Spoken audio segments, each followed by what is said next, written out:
मीत नमो अरिहन्ताणं नमो सिद्धाणं नमो आयर्याणं नमो वैज्यायाणं नमो लोये सवसाहोणं मिथ्याभावयभावते जो प्रगटे निज भाव सो जयवंत रहो सदा यही मोक्ष उपाय। दूसरा अधिकार मोक्ष मार्ग प्रकाशक दृष्टांत वैभव। हम मोक्ष मार्ग प्रकाशक ग्रंथ पर आधारित जो उनके दृष्टांत है और उन दृष्टांतों का संकलन रूप ये दृष्टांत वैभव नाम का ग्रंथ है, उसकी हम सब चर्चा कर रहे हैं। बहुत ही सुंदर प्रकरण चल रहा है दूसरे अधिकार के अंदर। कल हमने दूसरे अधिकार में ये प्रकरण प्रारंभ किया था। वहां पर टोडरमल जी साहब ने प्रारंभिक जो विषय उठाया वहां पर ये उठाया कि ये जीव अनादि से रोगी है और वो रोग का इस जीव को पता नहीं, तो वैद्य के पास जाता है और वैद्य के पास जाकर के वो अपना अपना जिस प्रकार उसको अवस्थाएं बनती है, जैसे डॉक्टर के पास वैद्य के पास अपन जाते हैं तो अपना जो कोई भी प्रॉब्लम है वो वैद्य को बताते हैं कि हमें इस तरह की ये प्रॉब्लम आ रही है, और डॉक्टर भी या वैद्य भी नाड़ी को चेक करके बताता है कि आपको ये रोग हुआ है, और रोग का सिम्टम्स भी आपको ख्याल में दिलाता है। फिर ये रोग किस कारण से हुआ है वो कारण भी बताता है, और किससे ये रोग मिटेगा, उसकी क्या औषधि है, क्या पथ्य है, क्या अपथ्य है, पूरा वैद्य बताता है। और वैद्य के इस तरह से बताए जाने पर वैद्य ने तो अपना कर्तव्य कर दिया बताना, लेकिन उसके बाद जो रोगी है जिस प्रकार वैद्य ने उसका उपचार बताया उसी प्रकार यदि वो रोगी फॉलो करता है और वो जो बताया गया है उसी का अनुकरण करता है तो उसका रोग अवश्य मिटेगा। तो रोग क्या था, कल बताया था आपको। रोग क्या था कि अनादि से ये जीव को कर्म बंध का रोग है। काय का रोग है? कर्म के साथ बंधन का रोग है। तो ये रोग बताया था। अब आगे इस दूसरे अधिकार में दूसरा दृष्टांत क्या देते हैं, प्रश्न पहले क्या पूछते हैं ये अपन देखते हैं। प्रश्न, जीव और कर्म का अनादि संबंध होने पर भी एक रूप क्यों नहीं? प्रश्न कितना सुंदर प्रस्तुत किया है कि जीव और कर्म का अनादि से संबंध होने पर, अनादि संबंध होने पर कि अनादि काल से जीव और कर्म दोनों साथ साथ है, एक साथ रहते हैं, अनादि संबंध होने पर भी एक रूप क्यों नहीं है, दोनों एक क्यों नहीं है, ऐसा यहाँ पर प्रश्न खड़ा किया है। प्रश्न सबको समझ में आ गया होगा, आप लोग अपने अपने वीडियो ऑन रख सकते हैं। तो ऐसा प्रश्न यहाँ पर खड़ा किया कि अनादि से साथ साथ है फिर भी दोनों एक रूप क्यों नहीं। तो यहाँ पर क्या दृष्टांत देते देखिए आप सबको। दृष्टांत यहाँ पर दिया है कि जैसे सोने, विषय क्या चल रहा है, कर्म बंधन के समय भी जीव अबद्ध है, ये इसका शीर्षक है कि कर्म बंधन जिस समय हो रहा है उस समय भी जीव कैसा है, अबद्ध है, मतलब जीव बंधा हुआ नहीं है। दिख तो रहा है अनादि से जीव का कर्म के साथ कर्म का बंधन, कर्म बंधन की श्रृंखला, लेकिन उस समय भी जीव कैसा है, अबंध है, मतलब बंधा हुआ नहीं है। तो दृष्टांत देते हैं यहां पर कि जैसे सोने चांदी का एक स्कंद हो, जिसको आप आजकल की भाषा में सोने चांदी का मिला हुआ आजकल ब्रेसलेट आता है और सब चीजें आती है जिसको व्हाइट गोल्ड बोलते हैं, नाम सुना होगा आपने व्हाइट गोल्ड।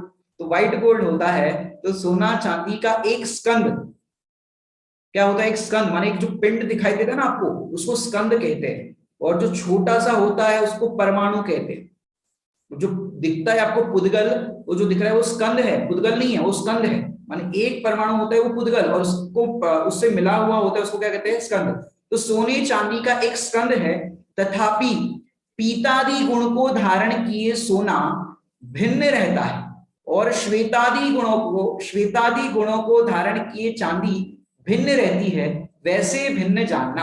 यहाँ पर दृष्टांत में क्या कहना चाहते हैं टोडरमल साहब कि जैसे सोना और चांदी दोनों को मिलाया तो मिलाने पर सोना है वो चांदी नहीं हुआ और चांदी है वो सोना नहीं हुआ, दोनों मिलने पर एक रूप दिखाई तो देते। एक रूप इन द सेंस यदि चांदी की मात्रा ज्यादा हो, सोने की मात्रा कम हो और एक पिंड अपन ने बनाया या किसी आकार के अंदर ढाल दिया, अब दिख रहा, अपन कहते हैं उसको व्हाइट गोल्ड, दिख तो रही है चांदी लेकिन अंदर उसके अंदर सोना भी पड़ा हुआ है, तो दोनों मिले हुए दिख रहे हैं, दोनों जो है सोना और चांदी दोनों का बंधन दिखाई दे रहा है। तो ऐसे दोनों मिले हुए होने पर भी सोना अपने पितादि गुण माने सोने के जो गुण है, सोने का जो स्वभाव है वो अपने स्वभाव को नहीं छोड़ता, और जो चांदी है वह अपने स्वभाव को नहीं छोड़ती, जिसको समयसार जी के संवर अधिकार के अंदर टीका के अंदर एक बहुत सुंदर लाइन आई है कि हजारों कारण मिलने पर भी वस्तु अपने स्वभाव को नहीं छोड़ती। समझ में आपको? हजारों कारण मिलने पर भी वस्तु अपने स्वभाव को नहीं छोड़ती। ये वस्तु का अपना अपना स्वभाव है कि चाहे जितना भी जैसा ही कर्म का उदय आ जाए तो भी जीव अपने स्वभाव को कभी भी नहीं छोड़ता, जीव कभी पुद्गल रूप नहीं होता। इतना आपको समझ में आ गया। मैं एक और प्रश्न यहाँ पर दूसरा दृष्टांत में दृष्टांत बताना चाहूंगा। 5 लीटर दूध और 5 लीटर पानी दोनों को मिलाया, कितना लीटर दूध हुआ? कितना लीटर दूध हुआ? हालांकि ये प्रश्न मेरे को पहले पूछना था, ये दृष्टांत बताने से पहले, तो थोड़ा सा आप लोग को रोमांचक लगता, लेकिन कोई बात नहीं, पहले और भी हम समझा चुके इस दृष्टांत को। तो सरल है, 5 लीटर दूध और 5 लीटर पानी दोनों को मिलाने पर दूध और पानी मिले हुए एक जैसे दिखते तो है, लेकिन दूध है वो पानी रूप नहीं होता और पानी है वो दूध रूप नहीं होती। यदि वो क्या बोलते हैं, बतख होता है, बतख की बगुला, बगुला होता है, बगुला, बगुला है वो नीर क्षीर का भेद विज्ञान करता है। बगुला होता है वो दूध को ग्रहण कर देता है और पानी को कटोरे में छोड़ देता है। यदि प्रोसेस की जाए, बगुले को बिठाए तो दूध को ग्रहण करेगा, पानी को छोड़ देगा। इट मींस व्हाट कि दूध पानी मिले हुए होने पर भी दिख रहे हैं मिले हुए, लेकिन दूध अलग है और पानी अलग है। ये प्रोसेस से सिद्ध हो गया, दोनों मिलने पर भी एक नहीं हुए। ऐसे हजारों कारण होने पर भी वस्तु अपने स्वभाव को नहीं छोड़ती। नियम सार जी के अंदर एक गाथा भी आई है, संभवतः 96 नंबर की गाथा है, आप देख सकते हैं। गाथा इस प्रकार है, निज भाव को छोड़े नहीं, किंचित ग्रहे पर भाव नहीं, जाने व देखे मैं वही, ज्ञानी करे चिंतन यही। इट मीन्स व्हाट कि वस्तु अपने स्वभाव को नहीं छोड़ती, जीव अपने चैतन्य स्वभाव को नहीं छोड़ता, और पर भाव के अंदर आप द्रव्य कर्म, भाव कर्म, नौ कर्म, तीनों कर्मों को एक साथ ले सकते हैं कि इनको ग्रहण नहीं करता और अपने स्वभाव को छोड़ता नहीं। तो यहाँ पर तो दृष्टांत दिया कि सोना चांदी एक स्कंद है, मिले हुए होने पर भी जो सोने का स्वभाव है पीलापन, वो अपने स्वभाव को नहीं छोड़ता, और चांदी अपने श्वेतादि गुण जो उसका सफेद रंग है उसको नहीं छोड़ता। चांदी भिन्न ही रहती है, वैसे भिन्न भिन्न जानना चाहिए। ये हो गया दृष्टांत। अब सिद्धांत में क्या कहते हैं देखिए, उसी प्रकार जीव तथा कर्म का अनादि संबंध है।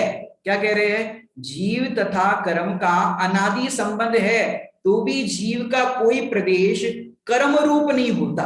माने कैसी वस्तु व्यवस्था है, कैसी स्वतंत्रता है कि कर्मों के साथ ये जीव रहा लेकिन कर्म रूप नहीं हुआ, अपने स्वभाव को नहीं छोड़ा।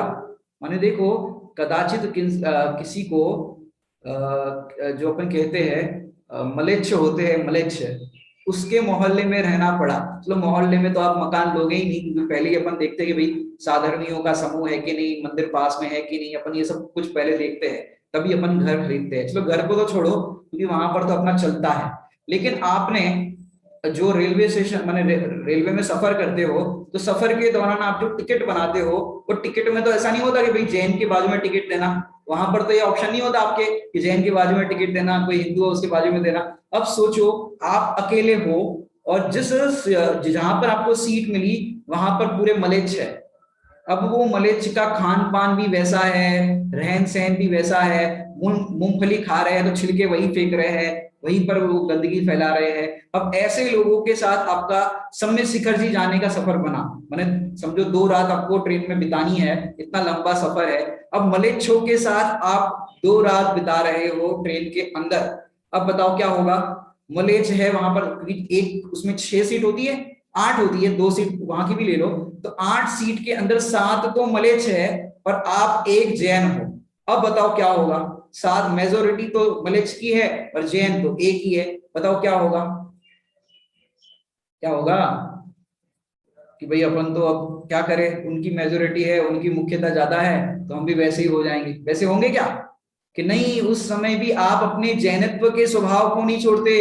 अपना खान पान कैसा है, जब देखो, जब वो भोजन करेंगे तब आप भोजन नहीं करोगे, आप अपने पहले ही भोजन कर लोगे दिन में। जब वो सो रहे हो और कुछ काम कर रहे हो, आप अपना घूम करके बैठ करके अपना भोजन कर लोगे, और जब वो भोजन करने बैठेंगे तो अपन ट्रेन में चक्कर लगाना शुरू कर देंगे, यहाँ वहां दूर पे चले जाएंगे, यहाँ चले जाएंगे, कि जिससे अपने को उसकी स्मेल तक नहीं आए उनके भोजन पानी की। तो अपन उस टाइम पे उनसे किसी भी तरह का कनेक्शन रखते नहीं है, उल्टा वहां से हट जाते हैं भोजन पानी के समय भी, और अपन अपने में स्वाध्याय में, अपन प्रवचन सुनने में अपने उसमें रहते हैं। तो इतने सारे मलेच्छ के बीच में रहने पर भी हम अपने जैनत्व के स्वभाव को नहीं छोड़ते। इसी प्रकार ये जीव है, ऐसे 8 कर्मों के साथ रहने पर भी अपने चैतन्य स्वभाव को नहीं छोड़ता, वो जो का त्यों बना रहता है, वो कर्मों के साथ साथ साथ चल तो रहा है, कर्मों का संग तो है, लेकिन वो कर्मों का संग होने पर भी जीव कर्म रूप नहीं हो जाता, ये वस्तु की स्वतंत्रता है। मानता भले ही कर्म रूप है अज्ञानी जीव, अज्ञानी जीव अपने आप को जैसी अवस्था मिलती है वैसा कर्म रूप मानता है। शरीर मिला तो ये 9 कर्म है, और जैसे ये आंख जैसी मिली है, ये जैसे पूरा रूप रंग मिला है, तो उस रूप ये जीव नाम कर्म की अवस्था रूप अपने आप को मानता है। मेरा गला बहुत अच्छा, मेरी हाइट बहुत अच्छी, मेरा रूप बहुत अच्छा, तो जो कुछ भी आप मानते हो इस नामकरण की प्रॉपर्टी को और अपने आप को उस रूप मानते हो, ये तो अज्ञानता है, ऐसा हुआ नहीं। लेकिन समझाना यहाँ पर टोटल आपको यह है कि कर्म बंधन के समय भी जीव अबद्ध है, माने जीव बंधा हुआ नहीं, जीव वैसा हुआ नहीं। तो ऐसा अपना स्वभाव है कि कर्मों के साथ रहने पर भी, ऐसे मलेच्छों के साथ रहने पर भी, अभी आप रेलवे स्टेशन पर उतरो और पता चले किसी को जो आपको रिसीव करने आए कि आपने इनके साथ सफर किया, तो वो आपको क्या करेंगे, आदाब करेंगे कि नहीं, आदाब करेंगे कि नहीं। क्या या तो आप उतर करके, ये कम से कम आपके अंदर इतना तो आ गया होगा इतने सफर के बीच में, अल्लाह हाफिज, खुदा हाफिज, इस तरह के तो कुछ संस्कार आगे होंगे। इतना लंबा 2 नाइट का सफर आपने उनके साथ तय किया है, तो कम से कम उतरने के बाद आप जय जिनेन्द्र ना बोल करके आदाब, खुदा हाफिज, ये सब तो करेंगे कि नहीं, उनको उनको तो करेंगे कि नहीं करेंगे, कि नहीं करेंगे। क्यों, अपना जो नेचर है, अपनी जो संस्कृति है, अपने जो संस्कार है, उसको हम नहीं छोड़ते और उनके संस्कार को ग्रहण नहीं करते।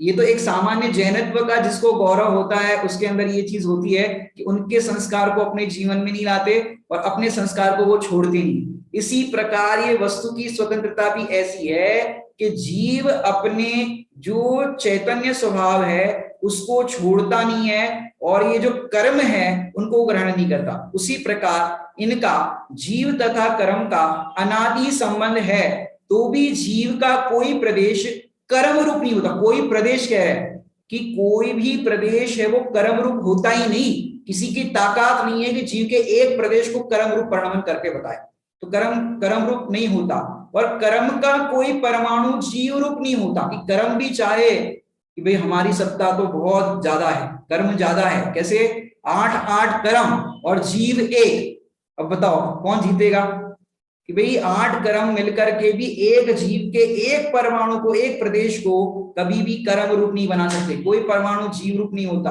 अपने अपने लक्षण को धारण किए भिन्न भिन्न ही रहते हैं, कि अपने अपने लक्षण को धारण किए भिन्न भिन्न ही रहते हैं, कोई किसी रूप होता ही नहीं है।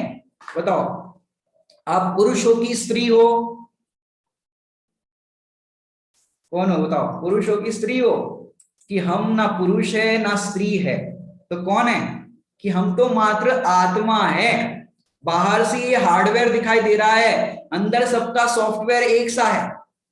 समझ में बात, बाहर से मोबाइल का जो आप देखते हो, मोबाइल एक ही कंपनी का मोबाइल, समझो सैमसंग कंपनी का मोबाइल, और सैमसंग कंपनी के अंदर वो जो मोबाइल है काले रंग का भी आता है, माने उसी मॉडल का काले रंग का भी आता है और सफेद रंग का भी आता है।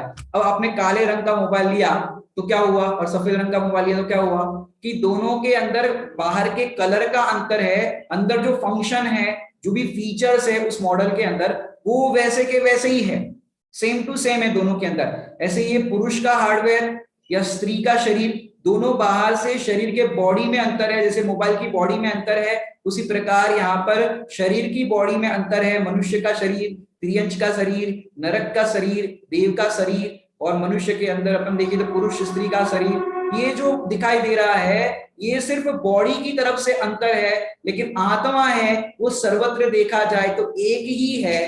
तो इसका मतलब क्या हुआ कि ऐसे अनंत परावर्तन होने पर, ऐसे गतियों में भी जाने पर जीव है अपने जीव स्वभाव को नहीं छोड़ता, और अन्य जो स्वभाव है, अन्य जो विभाव है या प्रभाव है जो मेरे नहीं है उसको ग्रहण नहीं करता, और विभाव है वो भी जीवत्व को ग्रहण नहीं करते। नहीं तो ऐसा होता कि कुछ टाइम तक जीव और पुद्गल एक साथ रहे, तो वो जब पुद्गल है वो जीव हो गया और जीव है वो पुद्गल हो गया, तो क्या होगा, ऐसा होगा तो कि वस्तु की स्वतंत्रता बिगड़ जाएगी। समय सार जी के अंदर तीसरे नंबर की गाथा है कि एकत्व है वो सुंदर है और जहां दो पना है वो असुंदर है। क्या कहा, एकत्व है वो सुंदर है और जहां दो पना है वो असुंदर है। माने इस कर्म बंधन की जो बात अपन कर रहे हैं, ये कर्म बंधन से छूटना कौन नहीं चाहेगा।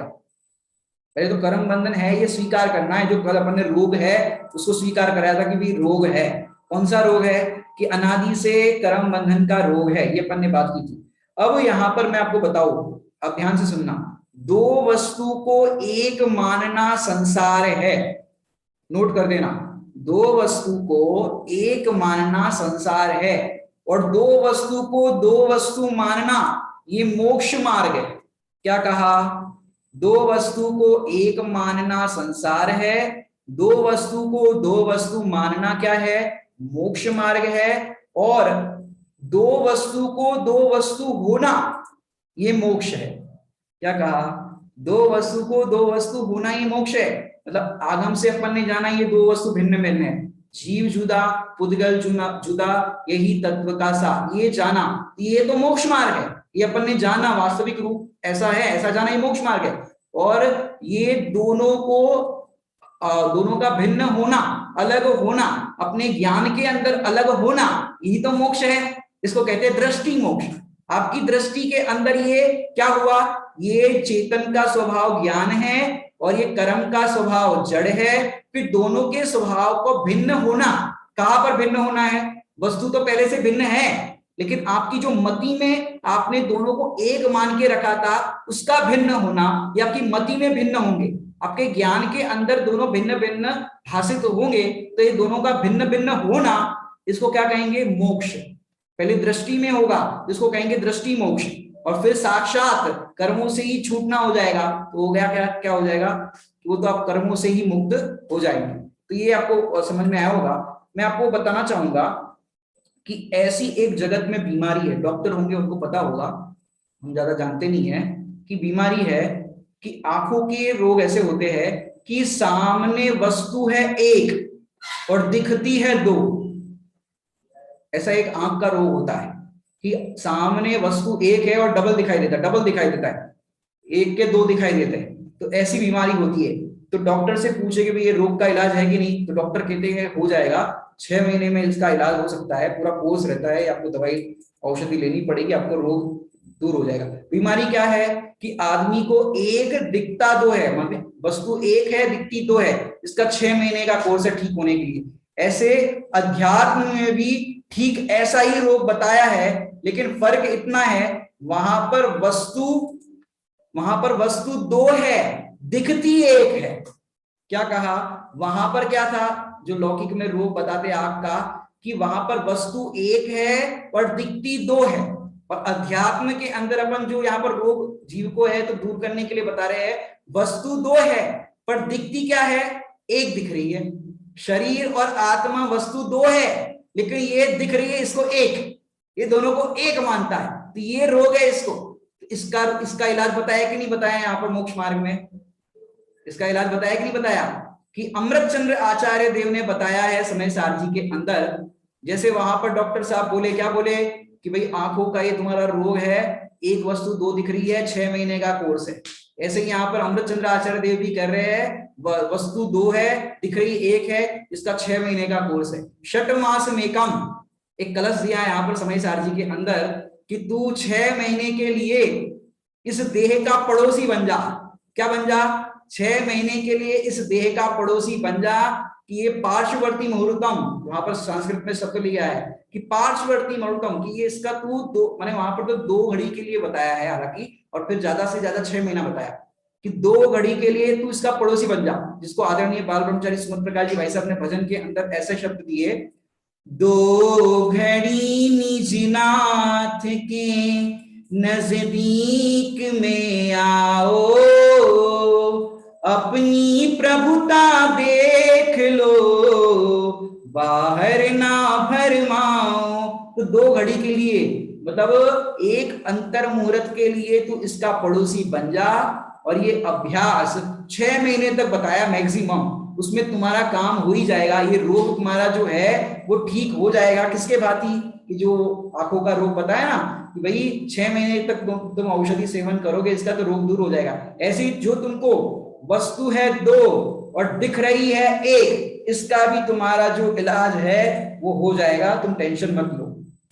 इसको मैं आपको बताऊं क्यों, कैसे हो सकता है। ये कर्म का जो अपन बता रहे हैं ना कि कर्म बंध, ये जीव को कर्म बंध के समय भी जीव अबद्ध है, तो जीव का स्वभाव जैसा का माने जैसा है वैसा ही रहता है। जिसको परमानंद स्तोत्र के अंदर आई है, ये हमने जब प्रारंभ किया था ये ग्रंथ, तो एक प्रवचन के अंदर, एक कक्षा के अंदर हमने आपको ये बताया भी था, फिर भी यहाँ पर प्रासंगिक है तो फिर से बताते हैं। पाषाणेषु यथा हेमं दुग्ध मध्ये यथा धृतम, तिल मध्ये यथा तेलम, देह मध्ये तथा शिवम, काष्ठ मध्ये यथा वह्नि, शक्ति रूपेण तिष्ठति, अयमात्मा शरीरेषु यो जानाति स पंडित। पंडित वाला प्रकरण आया तो हमने पंडित को हाईलाइट किया था कि पंडित किसे कहते हैं, और यहाँ इस प्रकरण के अंदर हमको कुछ और हाईलाइट करना है। पाषाणेषु यथा हेम, यहाँ पर क्या कह रहे? पाषाणेषु, कि जिस प्रकार पाषाण के अंदर जो सोना है वो है, किसके अंदर है? पाषाण के अंदर ही है। पाषाण है, उसके साथ साथ सोना भी है। किट्ट कालीमा जिसे हम कहते हैं पाषाण, स्वर्ण पाषाण कहा जाता है। तो स्वर्ण पाषाण के अंदर स्वर्ण है, अपन क्या करते हैं? पाषाण को अलग करते हैं, वेस्टेज को अलग करते हैं और सोने को प्राप्त करते हैं। दूध के अंदर क्या है? घी है। तिल मध्ये यथा तेलम, कि तिल के अंदर क्या है? कि तेल है।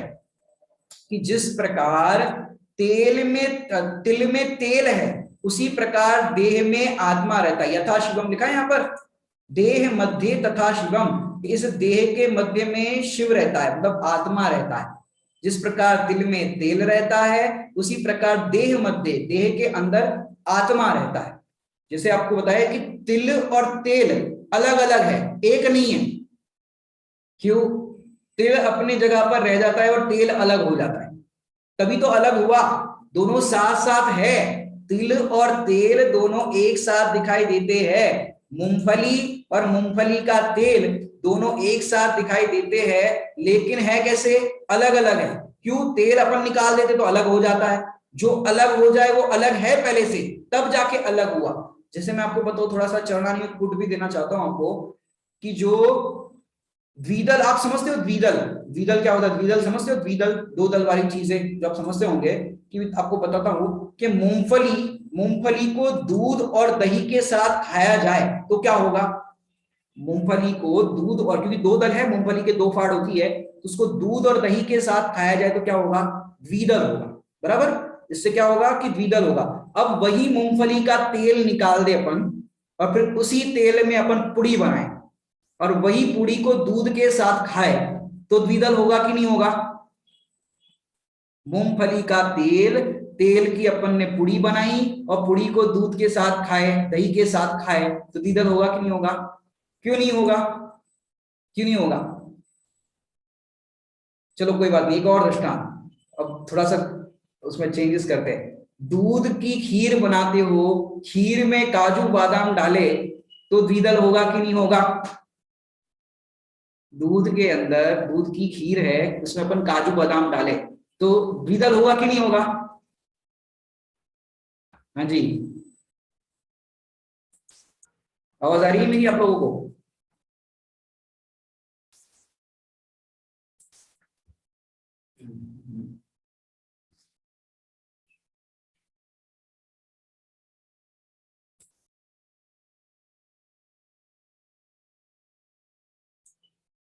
हेलो,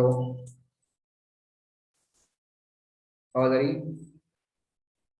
हाँ जी, दूध के अंदर माने अपन दूध की खीर बनाए और उस खीर के अंदर काजू बादाम डाला जाए तो वो खीर कैसी हो जाएगी? भक्ष की अभक्ष? अभक्ष। क्यों? काजू बादाम जो है दूध के अंदर डालने पर द्विदल होता है, इसको काष्ठ द्विदल कहा गया है। कौन सा द्विदल? काष्ठ द्विदल कहा गया है, तो ये अभक्ष हो जाएगा। बराबर, जैसे मूंगफली का हमने बताया कि मूंगफली के तेल में पुड़ी बनाए और पुड़ी बना करके दूध दही के साथ खाए तो वो द्विदल होगा कि नहीं होगा? कि भाई वो द्विदल नहीं होगा। क्यों द्विदल नहीं होगा? क्योंकि वो उसके साथ दल नहीं है। क्या नहीं है? कि उसके साथ दल नहीं है। द्विदल दल के साथ होता है, ना कि तेल के साथ। समझ आई बात? द्विदल जो है वो दल के साथ होता है, ना कि तेल के साथ। बराबर, समझ में आई बात? तो तिल में तेल है तो वो तेल के प्रोडक्ट्स जो भी होते हैं। और मैं आपको बताऊं, सरसों जो होती है, सरसों, वो सरसों डायरेक्ट आप खाओ तो भक्ष्य है। क्या कहा? प्रश्न यदि आपका कोई होगा तो हम लास्ट में समाधान करेंगे। जो सरसों है, सरसों, वो सरसों को डायरेक्ट खाओ तो भक्ष्य है। सरसों होती है राई, राई, वो डायरेक्ट खाओ तो भक्ष्य है। लेकिन यदि नमक के साथ मिल जाए या उसको आप आँच भी दे दो जरा सी तो वो अभक्ष हो जाएगी। ये द्विदल जिनागम में अलग प्रकार का बताया, क्योंकि वो लार के साथ संबंध रखता है। नमक और राई को मिक्स कर दिया और जैसी जिह्वा की आपकी लार लगी तो त्रस जीव उत्पन्न हो जाती है आपकी जबान के ऊपर, इल्लियां उत्पन्न हो जाती है। अपन ने जो छह डाला के अंदर पढ़ा है, तो ऐसे ये उत्पन्न हो जाती है, तो ये अभक्ष है। अब वही सरसों का आप तेल बना दो, सरसों का तेल निकाल दिया, अब वो तेल में आप सब्जी बनाओ, चाहे पुड़ी बनाओ, चाहे कुछ भी बनाओ, वो भक्ष हो जाएगी। समझ बात? तो वैसे वो चीज आपके लिए भक्ष हो जाती है। अब द्विदल कौन सा अभक्ष है? कि भाई द्विदल जो है वो त्रस घात, 5 प्रकार के अभक्ष बताए गए ना, तो द्विदल को त्रस घात के अंदर ले आया गया है, क्योंकि उसमें त्रस जीवों की हिंसा होगी। अब वो सरसों का तेल क्यों भक्ष हो गया? क्योंकि वो उससे सरसों से अलग है, वो तिल है और उसके अंदर वो अभक्ष नहीं होगा। ऐसे ही जीव को कहा जाता है, क्या कहा जाता है? कि जीव मनुष्य है, पंचेंद्रिय है, नारकी है, इस प्रकार अलग अलग तरह का जीव कहने में आता है। लेकिन जीव तो जीव ही रहता है, जीव उन रूप नहीं होता।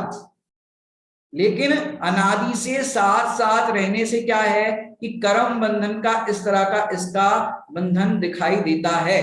ऐसा नहीं कि कर्म बंधन है ही नहीं। तो जो अभी अपन दृष्टांत देख रहे थे, उस दृष्टांत के अंदर क्या बात बताई कि भाई उसी प्रकार इनका जीव तथा कर्म का अनादि संबंध है, तो भी जीव का कोई प्रदेश कर्म रूप नहीं होता और कर्म का कोई परमाणु जीव रूप नहीं होता। अपने अपने लक्षण को धारण किए भिन्न भिन्न ही रहते हैं। मतलब कहना यहाँ पर इतना है कि जीव का अनादि के साथ कर्म के साथ बंधन है, बंधन नहीं है ऐसा नहीं है। जीव अनादि से कर्मों से बंधा हुआ है, ऐसा व्यवहार नहीं का कथन है। क्योंकि यदि जीव कर्म से बंधा हुआ ही ना हो तो जितनी हम इतनी क्लास लगा रहे हैं, जितने अपने ये सब्जेक्ट पढ़ रहे हैं, ये सारा निरर्थक हो जाता। क्योंकि जितनी सारी चर्चाएं ये किसके लिए है? कर्मों से छूटने के लिए। यदि कर्मों से जीव बंधा ही नहीं है तो चर्चा क्यों करना कि जीव को मोक्ष होना है, जीव को संसार सागर से पार जाना है? ये चर्चा ही निरर्थक हो जाती, क्योंकि जीव तो पहले से ही अबंध है।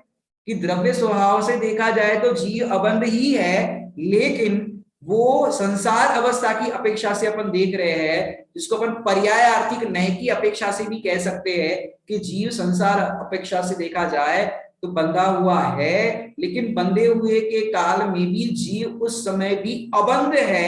ये स्वभाव अपेक्षा से कथन इसलिए किया क्योंकि जीव कभी भी कर्म रूप नहीं हुआ और कर्म कभी भी जीव रूप नहीं हुए, इसलिए ये बात को यहाँ पर समझाना पड़ा। समझ में आया कि नहीं आया? आ गया सबको? तो ये अपन चर्चा को अपन थोड़ा सा आगे बढ़ाते हैं। इसमें अगले दृष्टांत की ओर बढ़ते हैं। अब अगला दृष्टांत क्या है?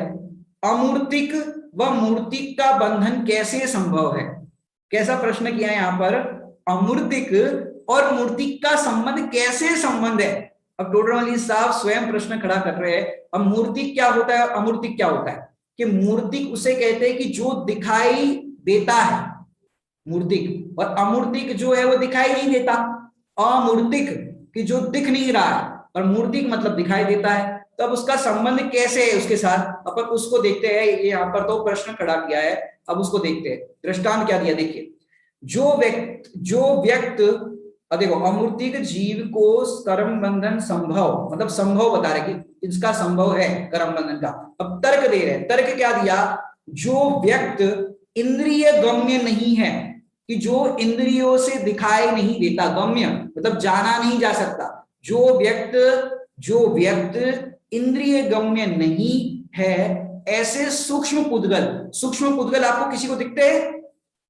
सूक्ष्म पुद्गल कि भाई वो दिखते नहीं है। जो व्यक्त इंद्रिय गम्य नहीं, ऐसे सूक्ष्म पुद्गल, तथा जो व्यक्त जैसे इंद्रिय गम्य है, ऐसे स्थूल पुद्गल, उनका बंधान होना मानते हैं। कि इस प्रकार पुद्गल जो है उसमें सूक्ष्म पुद्गल हो, चाहे आपको जो दिख रहे वैसे पुद्गल हो, उन दोनों के बीच में बंधन जो होता है वो बंधान होना, ऐसा अपन मानते हैं।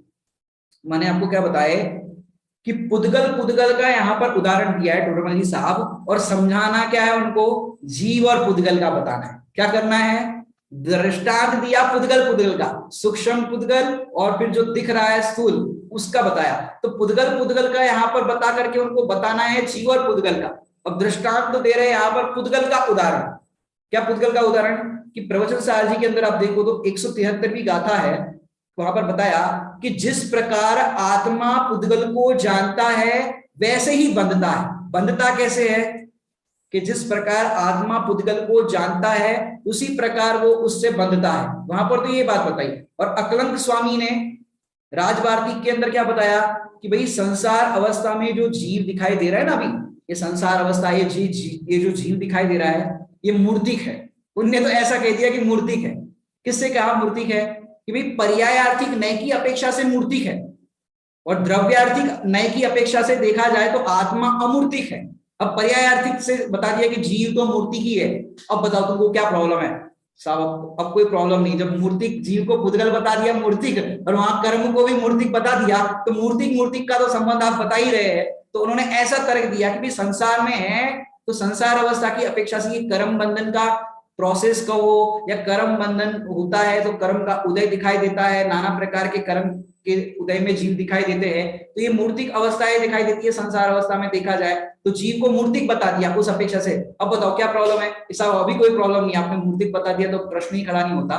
तो अपन इसका सॉल्यूशन करते हैं कि भी किस प्रकार से है। ये तो यहाँ पर इस तर्क से यहाँ पर बताया कि जैसे मैं आपको बताऊं यहाँ पर कि दो बातें यहाँ पर बताई। जैसे मैं आपको बताऊं, जैन की शादी हो सकती कि नहीं हो सकती?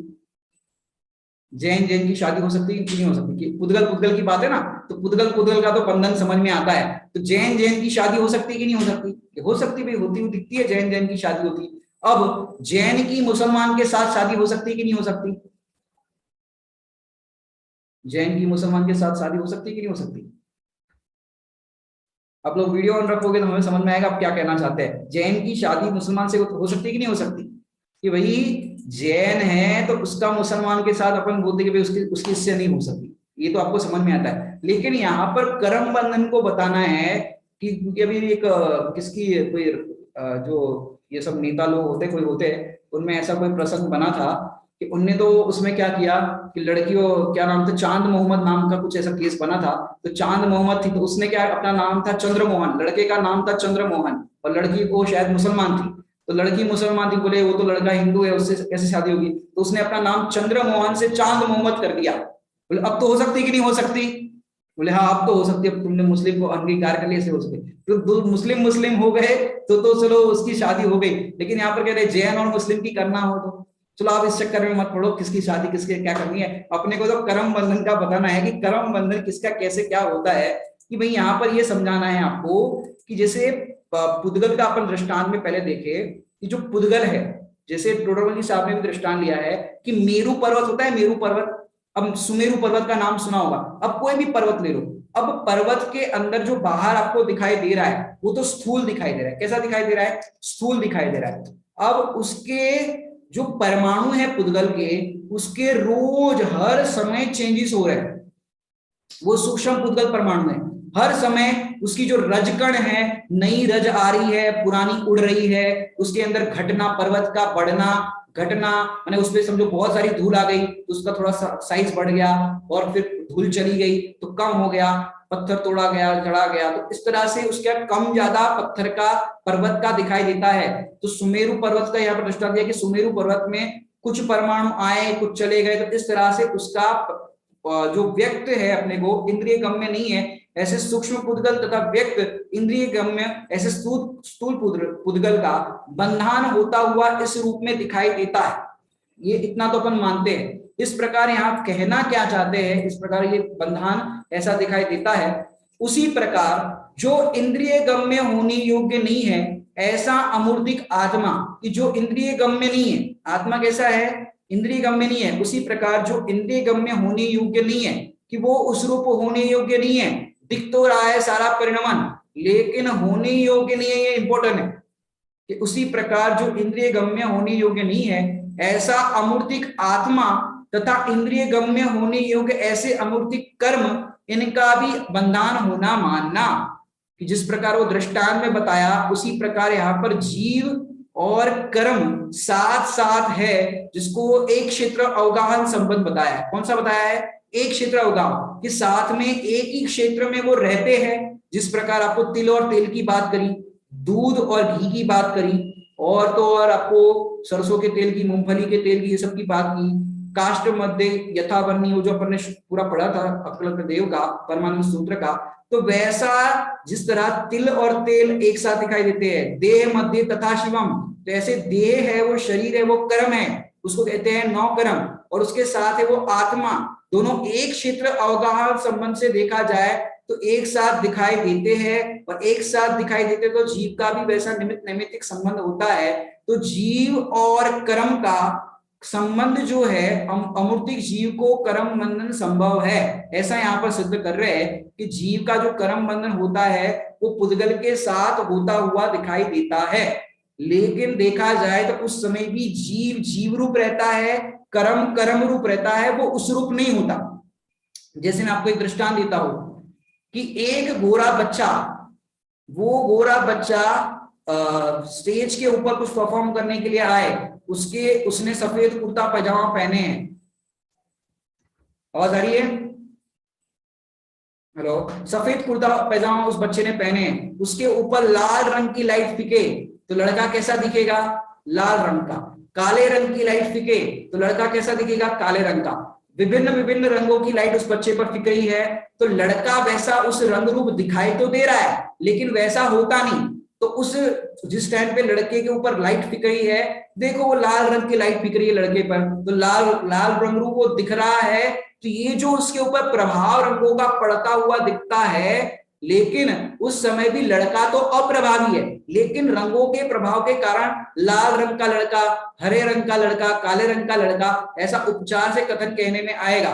कर्मों की भी जो लाइट है कि मनुष्य कर्म माने इसका मनुष्य गति नाम कर्म के उदय से जीव को मनुष्य गति का जीव कहते हैं। त्रियंज गति नाम कर्म के उदय से जीव को त्रियंज गति का जीव कहते हैं। ऐसे चारों गतियों के अंदर वैसा जीव को कहने में आता है, क्योंकि कर्म की सापेक्षता है संसार के अंदर। तो अमूर्तिक जीव को कर्म बंध संभव है, इस तरह से तर्क से सिद्ध करके यहाँ पर टोडरमल साहब कह रहे हैं। क्योंकि यदि सिद्ध नहीं करेंगे कि जीव कर्मों से बंधा है, तो फिर छूटने की व्यवस्था जो अपन करते हैं कि छूटना है, तो ये सारी व्यवस्था ही फेल हो जाएगी। तो जीव अनादि से समझो मुक्त है, तो मुक्त है तो फिर कुछ करना ही नहीं रहा। अगर बंधा हुआ है तो उसको छूटने का भी उपाय है, वो उपाय करना योग्य होगा। और इस प्रकार अमूर्तिक जीव को भी कर्म बंधन संभव है, इसकी अपन ने चर्चा की है। इसकी विशेष चर्चा अपन अगली क्लास में करेंगे। ओम नमः सिद्धेभ्यो।